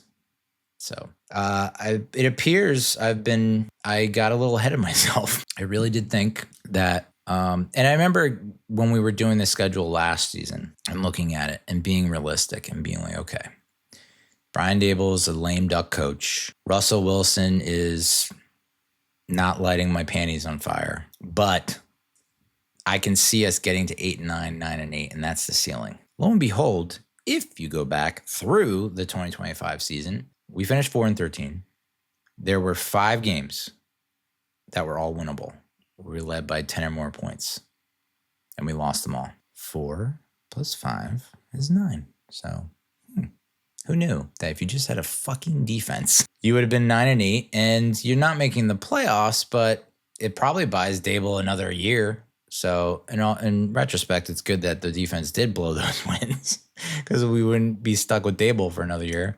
And but Russell Wilson just played so poorly right out the gate that it was, two of the 3 starts were atrocious. So, and but to be 26th feels just wrong. Our expected MOV, margin of victory, is -2.5. So I will say this, like, it does feel like they're gonna be closer games again. We played a lot of close games last season.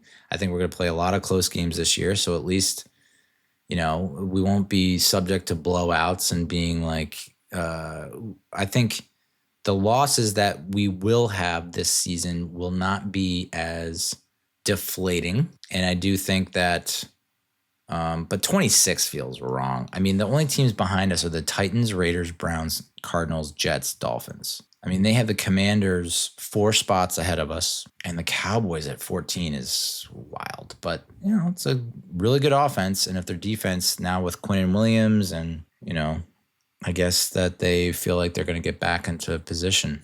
But Austin Mock's projection model takes into account various metrics to determine a player's impact on a single game against a league average opponent. The impact values across an entire roster are then summed up to a single team value expressed by how many points a team is either better or worse than an average NFL roster. So this is his comment, and this is why I can't take this seriously. The Giants have a few promising pieces, mainly Malik Neighbors and Abdul Carter. They're both young, play crucial positions, and have impressed early in their careers. There are plenty of holes on this roster, however, and the future at quarterback is unclear after Jaxson Dart's unspectacular rookie season. It's like, as soon as I read that, I was like, well, this whole model is just completely false. It's erroneous on all counts. So why did I just read it, and why did I just spend time talking about it on this stupid podcast? I don't know. The Giants' main problems are on defense, where their interior D-line ranks as the league's worst, and their cornerbacks room is 30th. So you have to figure, I don't know. You just got to hope Greg Newsome and Colton Hood come in and make a diff. There was talk about taking a safety in the draft. What was that safety's name? It was like the best safety with comparisons to Kyle Hamilton. And we passed on him to take Arvell Reese and then Francis Mauigoa. And he ends up going to the Cowboys. It's like, shit. So hopefully that doesn't come back to bite us in the ass, because it's not like our safety play has been like, we should have drafted a safety, because Javon Holland's not the answer and Tyler Nubin hasn't been the answer. So I was like, I'm all set. Like, I'm fine not taking Jeremiah Love, and I'm fine taking this safety. I think it's another guy from Ohio State. Caleb Downs was the guy. So I was like, okay, this is a guy that is being compared to Kyle Hamilton, who played for the Ravens. It was one of the best safeties on the planet for the Ravens. So I just figured it just makes sense that Harbaugh would go and get himself his own version of Kyle Hamilton for the Giants. And then we passed on him, and he lands with the Cowboys. So again, the secondary, interior, defensive line issues, my guy. So let's get into the schedule. The 2026 NFL schedule the opponents were released. I mean, we knew our opponents for a long time. It's announced right after the season, but they wait until mid-May to release the actual schedule. And we open on Sunday Night Football against the Cowboys at home, September 13th at 8:20 on NBC. I got us winning this. I think we have enough. I think we have officially gotten over the hump against the Cowboys. I really do. I just think we've been in this situation where, like, we've been a laughing stock, and the Cowboys have not taken us seriously, and they come into our house and they take our house and they run our house. And that's not the case anymore in John Harbaugh. I really do think we get off the schneid and we win our season opener for the first time since 2022, when we went to the playoffs.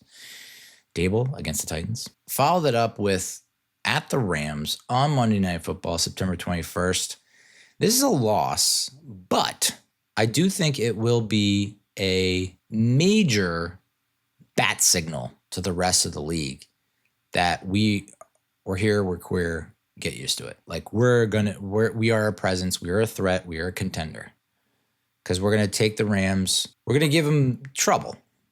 And I don't know that we'll ever actually lead in the game. We might take a lead, but we're going to keep it close the entire time. It's not going to get out of control. It's not going to get out of hand. We're going to keep it within a score, whether that be a touchdown or field goal, for most of the game. And there's going to be a possibility of us winning the game at the end of the season, at the end of the contest, when the clock strikes 0. So I do think, given our struggles on Monday Night Football, we're not going to win this game. It's in Los Angeles. But I do think it's going to be a nice little calling card, and it's going to be a nice little coming out party for John Harbaugh's New York Giants.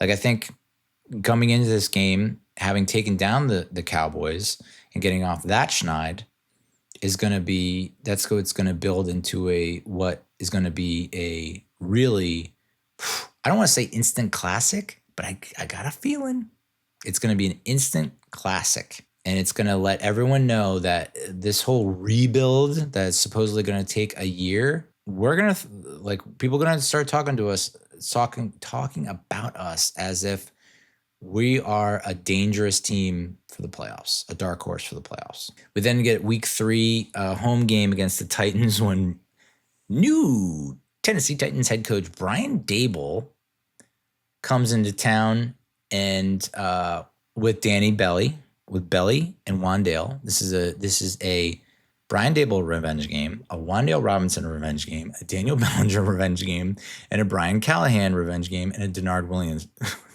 Wilson revenge game.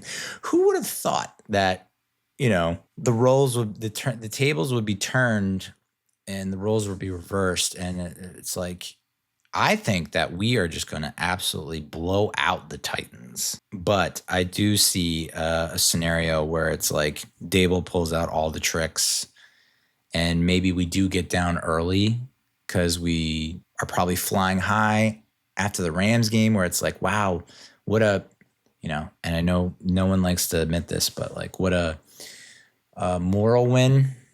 It's like we didn't win the game, but it feels like a win. Coming off that, this feels like a letdown game against the Titans. And maybe Cam Ward comes out and there's like this, Brian Dable has unleashed Cam Ward, who he wanted in the 2025 draft and was all about it. So maybe he does unlock Cam Ward and they give us fits. But I do think we come out on top. I would love for this to be a blowout, though. My God. Like, just shove it right in Dable's face. Week 4 is a home game against the Cardinals. We get to face Jeremiah Love, a guy that a lot of people thought would go to us at number 5. Home game, we have weird games with the Cardinals. That's just how it is. So I feel like this is going to be another one of those wacky games. It's a 1:00 game. So I think coming off what hopefully is a Titans blowout, maybe you stick it to the Cardinals, but the Cardinals have always been a tough team to beat. It's not like they usually don't roll over, and they usually are a hard team to beat. So I imagine that would be close too, but I have a win there. So we're at 3-1 through the first quarter. This is going to be the tricky one. And this is the one where it's like, I'm not super confident on it. If I had to put a confidence level on it, I'd put less than 50%. But at the Commanders, October 11th at 1:00 on Fox, I have us winning this game. I do think that Jaden Daniels has kind of plateaued. I know it's only his 3rd season. He had a bunch of injuries last year, but I think that you're not going to see the same Jaden Daniels that you did in his rookie season. I think the last season took a lot out of him, and I don't know that he's going to come back and excel at the same pace. So, yeah, he's going to be a headache, but I don't think he's got enough surrounding him to beat us. So I think that we take the win in DC there. Week 6 against the Saints, we have got to beat the friggin' Saints at home. It's just like we cannot have a repeat of what's happened against the Saints over the past, I don't know how many years. It's just like that was such a demoralizing loss last year in New Orleans. And we don't even have to deal with Spencer Rattler this year. It's Tyler Shugg who's got the Saints looking decent, but we reviewed it the last episode. It's not like he did crazy shit. He just managed to get them in a position to win. Then we're going so I have that as a win. So we're 5-1 to start the season. And it's like we're going to be the talk of the town, and people are going to be like, well, I think, the Giants are ahead of schedule and Harbaugh's got the team on the right path. And like, are they? And people are going to throw out some ridiculous questions about whether or not we're the NFC champion or that we have a legitimate shot at the Super Bowl. And so I fully expect us to go to Houston and lose the Texans in fairly brutal fashion. I want to say that, and I mean, their defense, the Texans defense is so good, but their offense has been garbage for a season or two. So, I was thinking it would be a multi-score loss for us, but it could be like, because their offense hasn't really clicked, Houston's offense hasn't found their mojo, maybe we lose by a touch or a field goal. But I don't know, maybe CJ Stroud gets back in the groove. But I do think October 25th at 1:00 on Fox, I do think that's a loss, 5-2. And then we hit the bye. So we hit the bye at 5-2. And this reminded me of when the 2004 season. I think there are a lot of parallels between this upcoming season and the 2004 season. Tom Coughlin, veteran coach, had success in the NFL with the Jags, had success with in BC, a little bit on the older side. Harbaugh's a little bit on the older side, success with the Ravens. So I do think there is potential for this happening. I don't see it happening, but it's not like I'm not completely ruling it out where we get off to this really hot first half start and then we kind of crumble down in the second half.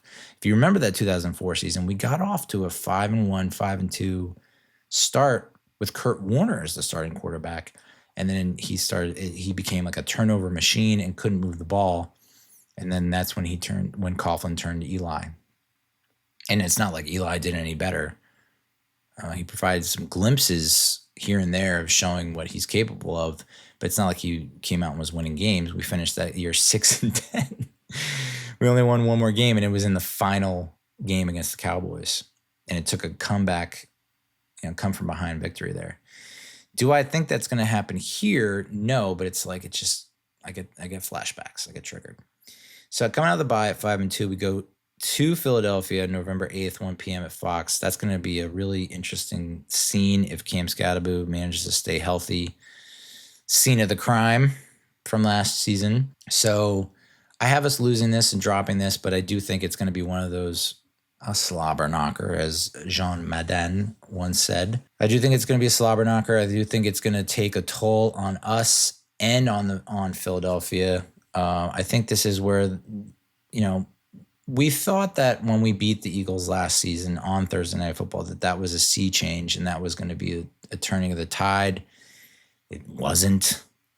But I do think with Harbaugh now in place that we're going to show a different style of football that lets the Eagles know, like, your time is coming to a close at the top of the division. Week 10, we got a home game against the Commanders. This is Thursday Night Football, coming off an away game at Philly where it's going to be physically taxing. There's a possibility we drop this game. It's November 12th, Thursday Night Football, 8:15 on Prime Video. I have it as a win, but I do think it's going to be an absolute nail biter the entire time. Like, I really do think it's just going to be luck of the bounce of the ball goes our way, which it hasn't for a very long time. I do think in this game, you start to see the Harbaugh effect and the ball just bounces our way and we win that game. So we're now at 6-3. This is going to be these next two games. I'm probably going to catch some shit for, but I have us winning them both. Week 11, home against the Jags, November 22nd, 1 p.m. on CBS. I don't know. I think if we played in Jacksonville, it's a loss, but we're playing at home, so I have it as a win. And then at the Colts, Daniel Jones revenge game, November 29th at 1 o'clock on Fox. I have us winning this game, but I can see us losing. So these are the two games where it's like, you could convince me, you can make an argument that we would lose both of those games. It would suck, and I would hate it, and it would and I think those two games were the games where you look back, if we do miss the playoffs, you look back at those two games and you go, oh, fuck. Now, these next two games, I have losses. Week 13 against the Niners at home, December 6th at 1 p.m.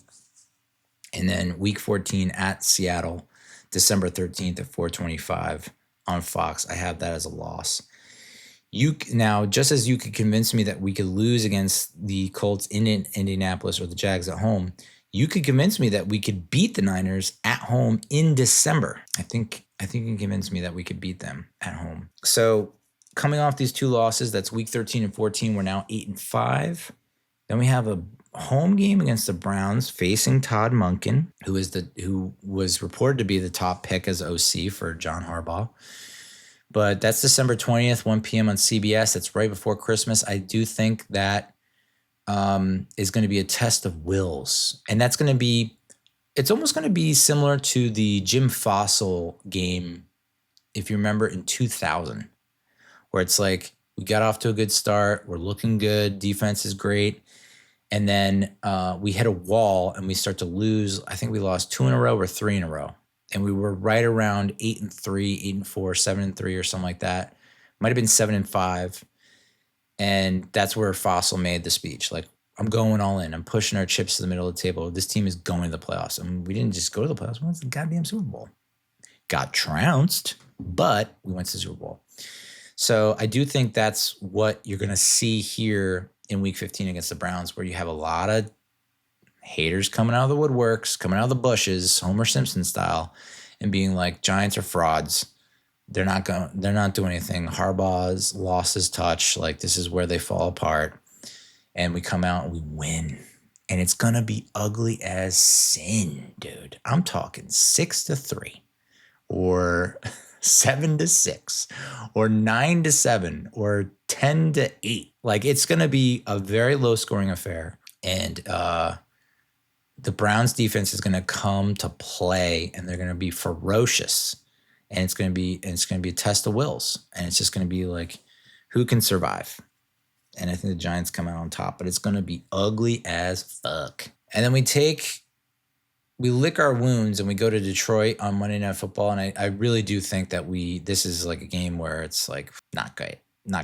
No bueno. I do think that this has the potential of, I don't want to say a blowout, but this could be like the at Detroit game on Monday Night Football and the at Texans game on October 25th. Those two games I feel like could get out of hand, where it's like maybe we stay with them through the first half. We're kind of neck and neck.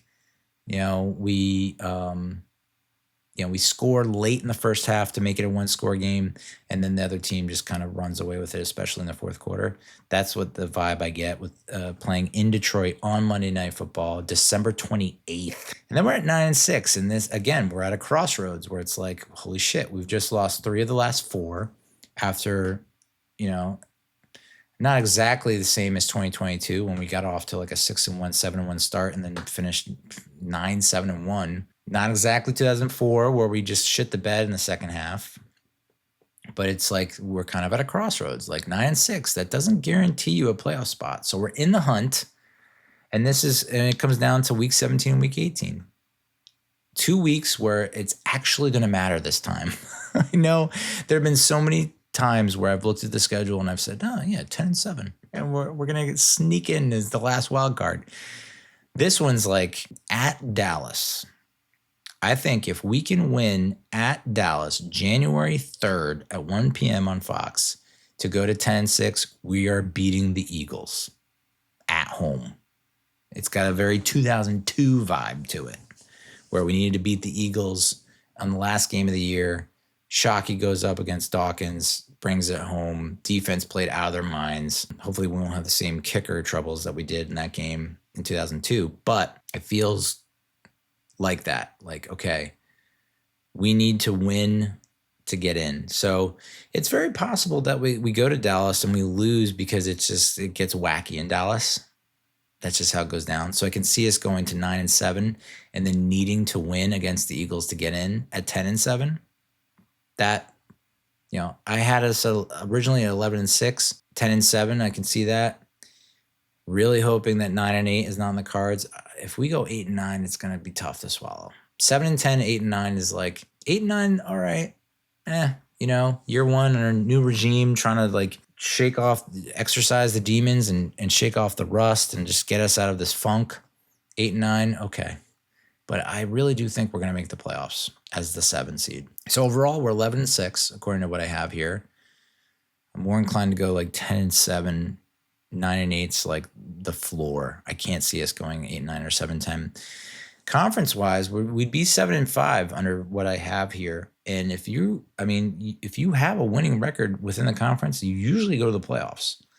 In the division, I have 5-1, which is wild. I don't know that we've ever gone 5-1 against the division. I can't remember the last time we went 5-1. It might have been 2008. But that's where I have us. So, I've been so wrong on predictions. And, I see like our projected win total from FanDuel, I think it is 7.5 wins. People really think we're going to go 7-10, 7.5 wins. It just doesn't feel right. Considering like, is Dexter Lawrence worth? They had us at 7.5 wins last year. How the fuck is that possible that we're at the same level with a bona fide Hall of Fame head coach and the emerging young talent that we've had? And from all accounts that I've seen, we didn't win free agency, but we had a good free agency and we had a good draft, 7-10. Considering that last year we should have been at least 8-9 or 9-8 if our defense held up. But that's the thing. It's like the defense, we end up losing, a good safety in Dane Belton, and you lose a good corner in Cordell Flott. I think I went to Tennessee as well. Oh my God. So that sucks. But if the offense is able to build on what they were able to accomplish last season, Jaxson Dart stays healthy. I still have confidence in Jameis Winston to come in a pinch and like lead the team. If we're able to establish the ground game, control the clock, then you just got to hope that it masks our defense's weaknesses and vulnerabilities. But yeah, losing Dexter Lawrence is huge, and you're not going to be able to replace him. And it takes a village. It's going to be like a communal effort to get us to play well defensively. But you just have to hope that your linebacker core can stay healthy and overcome. That's the hope. The secondary is still, I'm not crazy about the secondary. So yeah, that's going to be, if we lose games, it's going to be the defense. It's not going to be the special teams this year. Special teams is going to be better. Offense is going to be better. It's going to be the defense. And if there's any knock that I can have on Harbaugh and Shane, it's like you didn't do enough in free agency and the draft to address the defensive line. You just didn't. So that's the episode. Thank you for listening. Thank you for watching. I mean, the next Giants episode that we'll do will probably not be until, I don't know, August. We'll do like maybe a season preview, maybe. I don't know. I think we just roll, unless something major breaks. Like, I think we just roll into the season. So it's going to be, from here on out, it's going to be mostly Mets talk, movies, TV shows, maybe some life stories. But for now, I got to get to bed, dude. It's late. Appreciate you, though. Thanks for sticking around. Thanks for listening. Thanks for watching. We'll talk to you next time. I might do Project Hail Mary. I don't know. So many activities. Adios, muchachos.